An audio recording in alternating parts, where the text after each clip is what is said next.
Liaquatabad market है, आप देख सकते हैं। ये सामने फिरदौस शॉपिंग सेंटर नज़र आ रहा है, सामने कच्ची मार्केट है। और ये देखिए, ये जाने वाला रोड है जो कि तकरीबन आपको क्लियर नज़र आ रहा है। आपको ऐसा लग रहा होगा कि एक नॉर्मल हालत के अंदर ट्रैफिक यहाँ पे चल रही है, और हकीकत में ऐसा ही है। लेकिन इससे चंद फीट के फासले पे एक अजीबो गरीब मंजर अभी आपको दिखाता हूँ। ये देखिए, पूरी लियाकताबाद मार्केट है। इस टाइम मार्केट बंद हो चुकी है।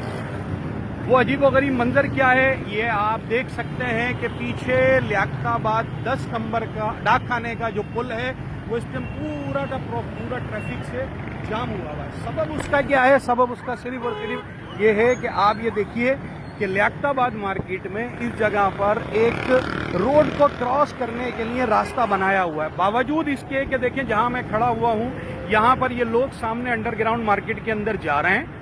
ये अंडरग्राउंड मार्केट में पूरा रास्ता बना हुआ है जिससे लोग आसानी रोड क्रॉस कर सकते हैं। लेकिन ये ट्रैफिक पुलिस वाले, ये देखिए, सिर्फ और सिर्फ पैसे लेने में लगे हुए हैं और कोई इनका काम नहीं है।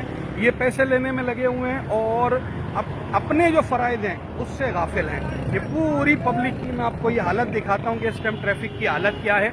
ये आप एक मिनट के लिए देखिए, कितना ज़्यादा ट्रैफिक यहाँ पर मौजूद है, जो कि सामने से अब आपको बहुत अच्छे से नज़र आ जाएगा। ये देखिए, ट्रैफिक की हालत देखिए। और ये सिर्फ लोगों की रोड क्रॉस करने की वजह से रोजाना की कमोबेश कोई 1.5-2 लाख से ज़्यादा गाड़ियां अजियत का शिकार होती हैं। आप देख सकते हैं सामने मंजर, ये मैं मोबाइल ऊपर करता हूं, नजर आएगा। ये रोजाना की बुनियाद पे लियाकताबाद के अंदर लोग कम से कम 1.5 से 2 लाख लोगों को ज़हनी अजियत का, जिस्मानी अजियत का सामना रहता है। करोड़ों रुपए का पेट्रोल फकत इस एक रास्ते की वजह से ज़ाया हो जाता है और किसी को इस हवाले से सोचने की कोई फुर्सत नहीं।